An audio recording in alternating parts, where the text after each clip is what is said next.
Welcome to Dave's Cooking Show, and for you today, we have the Pepperjack Pepperoni Pizza. I'm going to show you how to make this. Okay, so the one part you didn't see was I popped this French bread into the oven for about 2 minutes just to get it very lightly toasted.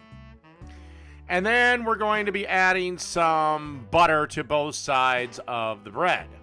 Remember that garlic oil we made in the pepperoni pizza thing video? A couple videos back? Well, we're using it here.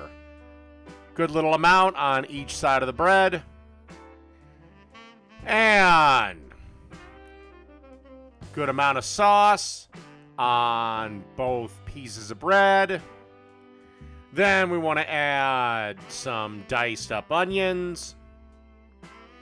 And then we want to add some bacon to both sides.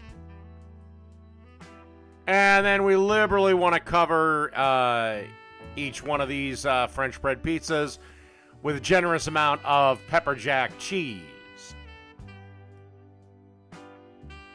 And then we want to add pepperonis. Again, 2 by 2. Makes a nice little cutting guide.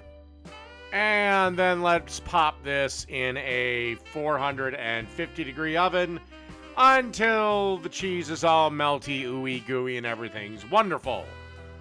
Okie dokie. As you can see here, after about 10 to 12 minutes or so in the oven, these are done. Now, just gonna cut these into pieces in between the pepperonis, and that's really it. Pepperjack Pepperoni. Done.